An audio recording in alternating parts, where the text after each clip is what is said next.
Welcome to the channel. So I have a little mock-up here of the Mr. Bulletfeeder. That's the subject of our review today. I wanted to show it in isolation because there are a number of things which we should discuss in some detail. The basic operation here, you can see everything. The only thing you can't see is where the power comes from. I'm not undoing that. That's just a little dial thing that activates the motor in there. Other than that, nothing here is electric. Now, if I give it some power, we can observe how the machine basically works. So here comes the power. All that's going to happen is going to slowly turn. And the Bulletfeeder is going to do one of two things. Now, as the bullets come over here, they get a little tap. If they're too stacked on top of each other, they basically fall off. Now, this one's the correct way up. And we can see that there's a little lip here, right there, which is adjustable with a button down there. But because this is 223, this is out as far as it can go, and it's going to ride the lip straight over. So let's observe that. So go straight over, straight over. And we've got one that's facing down. I don't think it likes this position very much.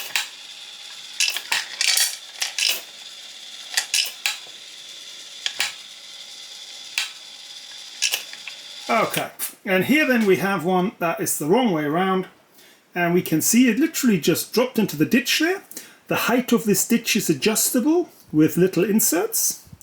See, there are 3 inserts right now. You can have more, you can have less. For pistol caliber rounds, I like this ditch shallower. For rifle round, I'm happy with having it slightly deeper. Now, because the head dropped off the ramp, as it proceeds, it's going to turn and then get flipped over by this apparatus here. Let's see how that looks. Little turn. Little turn, and they drop down. This bullet carrier is size specific. Now this one, if you have large heads, you have a double decker. If you have small heads, you can just have a single. You know, if you're loading for like a, I don't know, something short, maybe like a blackout or something like that, I just use the top tray and I take the bottom one off. Pistol caliber ones tend to be shallower, and they go all the way up to about 45 ACP is the largest one I have. So here the heads, of course, are going to be much smaller, and because they're rounded, you have to tinker with this mechanism and effectively pull that out. I'll come to that in a minute. I'll show you that for a larger caliber. But for now, let's move on and let's see what happens over here at the dipper. That's the bit that effectively deploys the bullet heads. Well, I like to call it the dipper, that deploys the bullet heads onto the tool head. The bullets then travel down this wire tube. I've disconnected from here because it's a pain. And then it fills the glass, and if we look carefully, there are all the 223. Now there's a switch at the top here. If the bullets hit the switch gets pushed out and the machine stops. So nice and simple. And then over here, there are a number of ball bearings in there that stop the rounds from dropping down.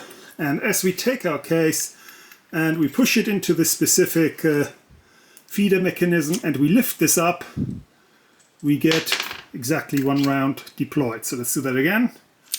Up, down, the above rounds get held, and there we have our bullet. And then we'll do it again. So up it goes, down it goes, and there's our bullet.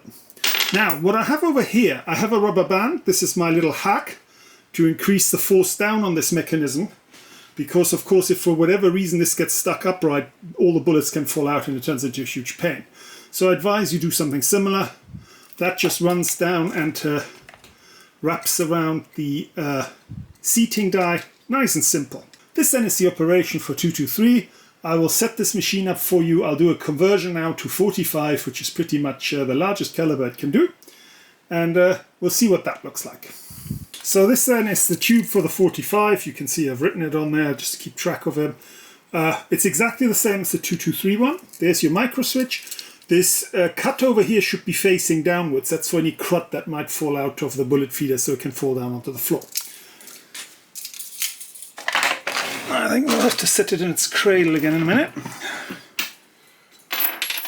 Now this then, basically, so the cut tube points to the bottom. We'll stick it in here. It's quite a tight fit for some reason. There we go. It's always tight. It's the 3D printed part. And obviously this is now the wrong bullet feeding mechanism. We want to upgrade to the larger one.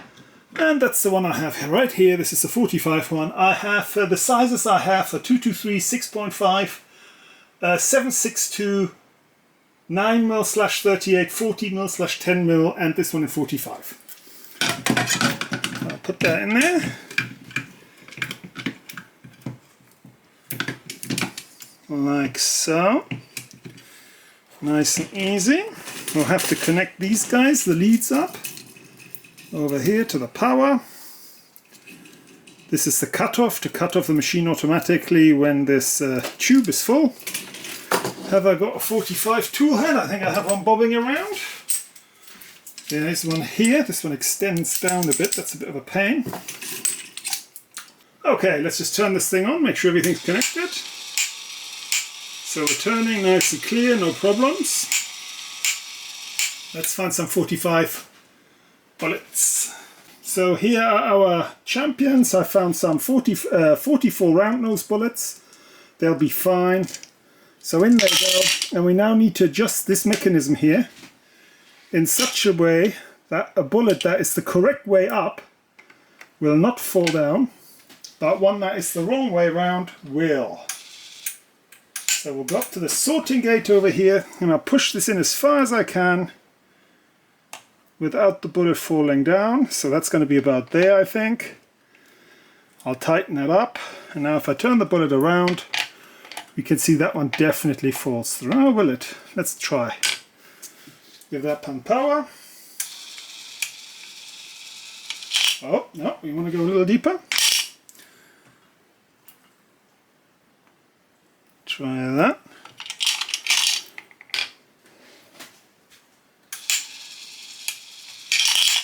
Okay, so that one slides down and it even turns. That one is upright and it doesn't fall down. There you go.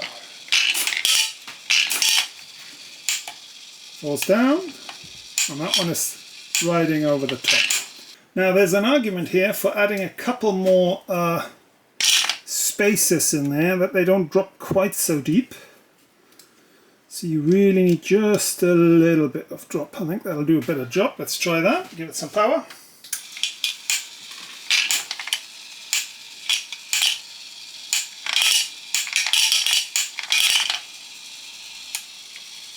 So it drops down and turns around nicely. Maybe one spacer too many. But I think that makes the point nicely.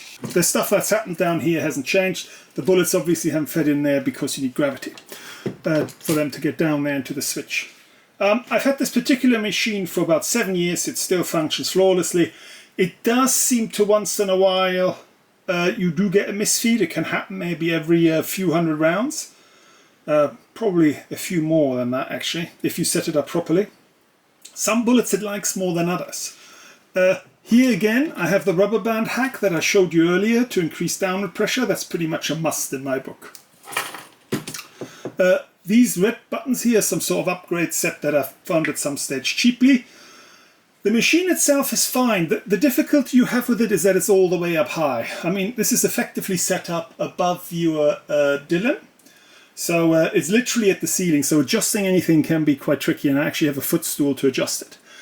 Other than that, the only slight thing that I dislike is that I haven't got a spare gearbox. At some stage you could get a spare gearbox. I have been looking then and when, I haven't found one for a while. But that's my one fear, because if this gearbox goes, basically the whole machine will stop. So other than that, I've been very happy. These things here, the switches can sometimes not be sensitive enough. In the 223, the lighter bullets have difficulty feeding, and you might sometimes have to lift this guy up to just get it to feed through. So let's just imagine we could feed our bullets through here. We'll do that. That fills our tube. Now, the lifter mechanism here for the heavier bullets probably doesn't need a rubber band, but I always just fit it anyway, just because, you know, it's the more downward pressure you have, the easier it is. You do have a very occasional misfeeds with this. Sometimes it does things that you can't quite account of. I've actually contemplated putting a little camera up there to catch exactly what it doesn't like.